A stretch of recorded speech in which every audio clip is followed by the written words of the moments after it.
Well, hello, everyone. I'm Minister Andrea Lewis, and it's my pleasure to be speaking to Hank today. And Hank, why don't you introduce yourself and tell us a little bit about yourself as it relates to fasting? Well, again, my name is Hank Mosley. I go by Hank. I'm a member of Eastern Star Church and participate in a lot of different ministries for discipleship. And fasting and praying is a very important part of my life. I think about a particular scripture, Proverbs 18, I think it's 10, that the name of the Lord is a strong tower, and the righteous run to it. And I know that there's times that during the year I'm just not righteous. I'm unrighteous, probably, thinking and living.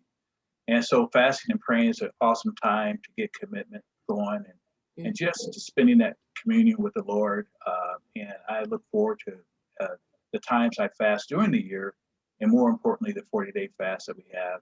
I look forward to that as well. Awesome. Sounds like it's been a Christian practice for you for quite a long time. Absolutely.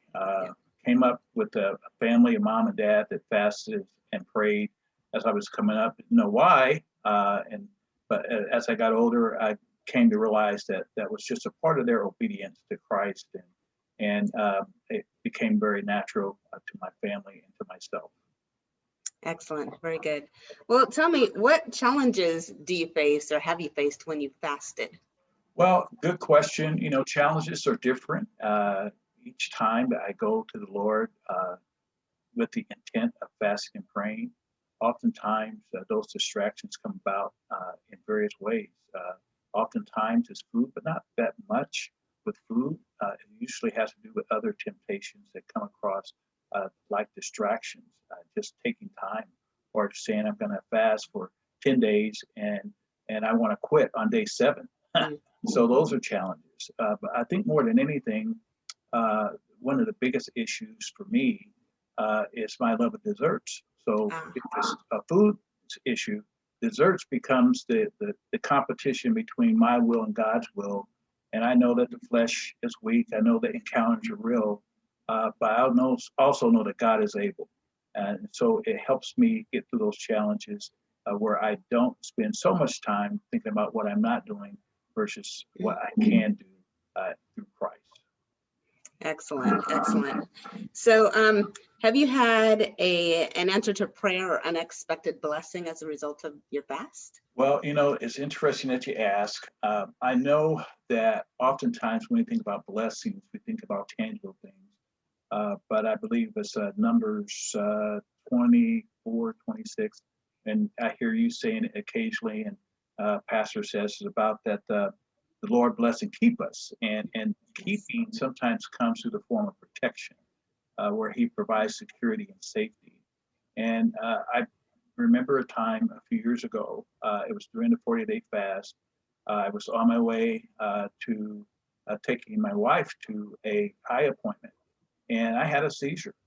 First time I had a seizure, and she unbuckled her seatbelt and basically took over the steering, and we were heading toward traffic on a very busy street and interstate. And for whatever reason, we did not have a type of crash that caused both of us to get hurt. The car was damaged.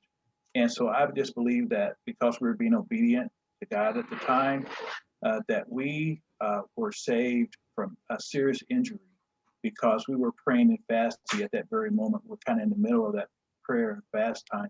And I believe that that was a blessing of God to make sure that we were safe in a very sensitive situation. Yes, that's a powerful testimony. Yeah, and you're right. It's more than tangible things sometimes. It's God's presence, and He was definitely present with you. Yes. Awesome. Right. And so what would you say to encourage someone else who's fasting? Well, I would say, you know, prepare early. You know, set your objective, whatever you want to fast about, or, you know, regarding, it doesn't have to be food, is what I'm saying. And, you know, commit and, you know, put a game plan together spiritually, physically, you know, start hydrating yourself early. And I would say journal. Get some good scriptures on spiritual warfare. Have them at your side. Read them regularly because you're going to come up against some things that will distract you. So I think preparation is the best thing. Trust God's ability, not our inability, and let faith rule. Faith is not always easy, but it's possible with God. And so if you prepare early, I believe that you'll have a good opportunity to make it through these 40 days. If Jesus did it, I think we can do it too. Absolutely. That's wise counsel to help someone stay the course and not miss out on what God might have in store for them. That's for sure. Yes, yes. Well, thank you, Hank. It's been nice talking to you. Nice talking to you, Minister Lewis. I appreciate you taking time, and hopefully we can get a lot of participation with our 40-day fast and prayer time this season. All right.